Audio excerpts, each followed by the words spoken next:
多謝主席。香港嘅殘疾院舍個宿位不足呢，就由我哋立法會嘅質詢嗰度呢，已經係多次係顯示到出嚟。個需求係好大嘅，輪候時間亦都係好長。但係香港呢，嗰個租金貴，地方細，於是乎呢，就有不少嘅私人院舍呢，就降低質素去減少成本，就可以收多啲宿友返嚟。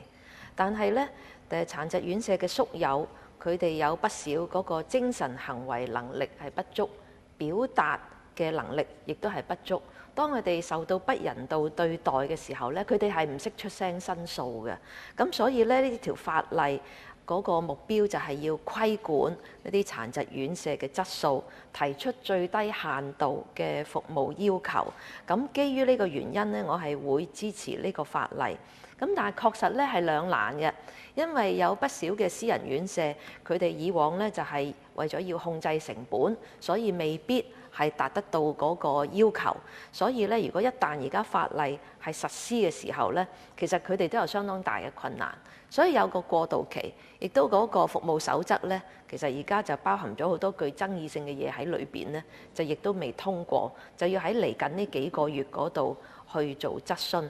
面對呢個兩難呢，我哋今日除咗投票支持呢個法例通過之外呢，其實嚟緊呢，我哋係仲要好着實咁去跟進，睇下嗰啲行政措施嘅安排，例如貸款啊，或者係津助形式嘅改變啊、過渡期啊，呢啲會唔會係忽然間係只係好僵化、好官僚咁樣去馬上執行，而冇理到院舍困難嘅，更加亦都冇理到住喺裏邊院友嘅困難呢。咁呢個呢，我相信就係小組委員會同埋立法會呢，大家就係要好貼咁去睇住嗰個事嘅發生。嗱，如果要達到而家法例裏邊所提出嚟嘅框架同埋服務守則嘅要求呢，成本增加呢就一定㗎啦。咁如果政府唔係做到一啲配到套嘅措施俾佢呢，就有一啲院舍可能係會結業。咁呢個係非常之困難，亦都絕對不理想嘅情況。因為呢啲院舍結業嘅時候呢，政府亦都係有個責任去安排呢啲院友去得到適切嘅服務。咁所以我哋點樣喺呢個平衡嗰度慢慢去取得進步呢？就確實係要考行政當局嗰個智慧嘅。主席，咁私人院舍裏邊呢，除咗我哋頭先有同事話通脹啊同埋人手會帶嚟成本增加之外呢，其實私人院舍嗰個最大營運成本嘅開支呢，就係租金。頭先張國柱議員講話9000零蚊加到2萬嗰啲呢，都係啲非常小型嘅院舍嚟嘅。咁其實有啲具規模啲嘅呢，佢係可以動輒去到成10000尺。但係第一呢，原來佢哋就算係揾院舍嘅地址都好困難，因為大家社會呢，而家確實對殘疾人士呢係仍然有個講唔出嘅恐懼，都唔係好想有呢啲院舍喺佢哋隔離附近。於是乎呢，有啲院舍就算佢租到一層過嘅商住大廈，或者係近乎工廠大廈嘅地方呢，佢哋都唔敢掛招牌出嚟，即係非常之低調咁樣去營運，就係費事隔離左右嘅居民呢係會提出抗議，對佢哋嗰個院友係不友善。咁因為呢啲社會嘅因素，大家未能明白嘅情況，亦都同埋嗰個租金係咁貴嘅時候，其實政府最幫到呢個殘疾院舍營運呢，就係以低嘅地價提供院址，等佢哋係可以用一個可以預見嘅地價成本去營運。咁其實我哋做呢個帳目審計委員會呢，我哋又久不久又見到呢，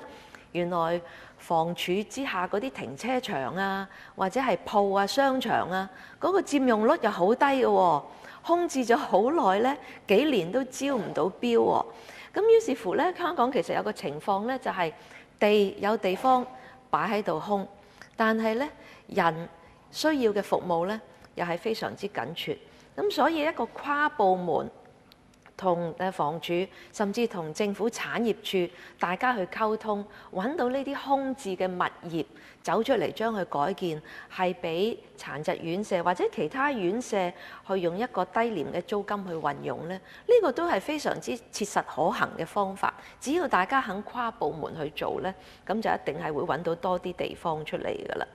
咁主席，呢個法例嘅通過呢，其實我哋個委員會係好擔心呢，係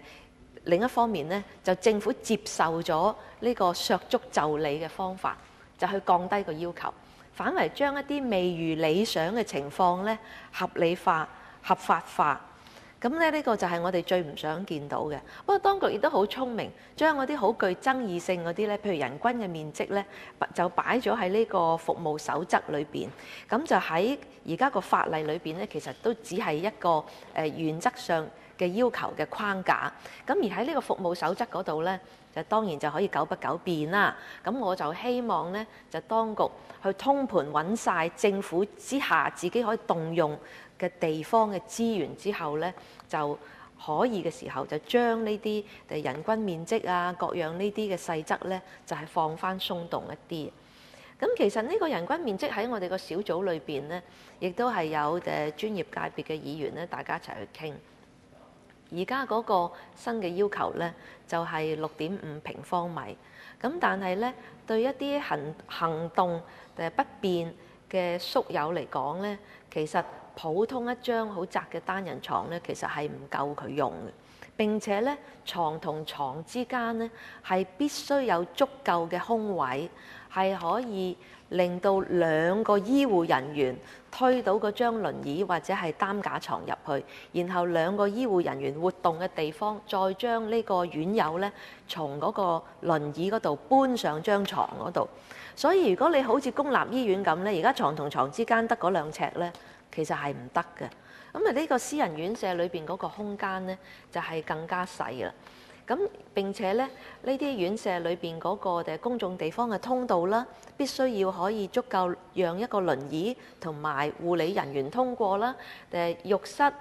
洗手間嘅設施，亦都嗰個需要係特別大啦。咁有一啲私人院舍呢，就提出不如用出邊休憩嘅地方都計埋落去啦。咁呢個呢，我都多謝行政當局。佢哋係唔接受呢樣，點解呢？因為如果將出邊嗰平台啊，大家出去唞氣啊，或者係煲煙嘅地方都計埋落去呢，咁就變咗中間嗰啲通道、護理人員需要用到嘅地方呢，就係更加細。咁所以呢，當我哋面對地價問題，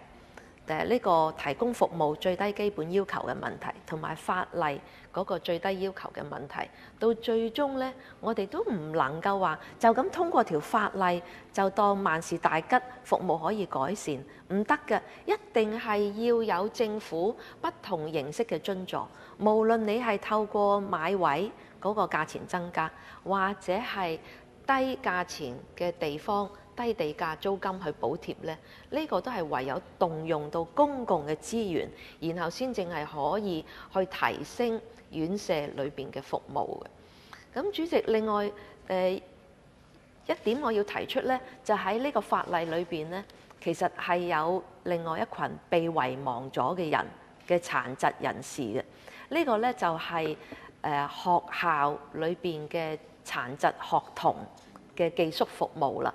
咁我哋做呢個法例嘅時候呢，就發現原來喺學校裏邊嘅寄宿服務呢，就唔納入殘疾院舍嘅規管喎，唔係社署之下規管，就係教育局嘅規管。所以就算我哋知道有啲學校裏邊呢，嗰啲情況完全唔合呢條法例嘅要求呢，而家都冇嘢做到。嗱，呢個就係政府政出多門，部門之間割裂帶嚟嘅問題啦。喺一方面，我哋為呢批私營或者係買位受津助嘅院舍提出一個服務嘅最低限基本嘅要求，但係同一類人、同一類嘅服務，只係因為佢喺學校裏邊嘅宿位歸咗過去教育局嗰度呢，咁就不被保障、不受保護。咁所以咧，主席，我係請復康專員咧，就翻去就係盡快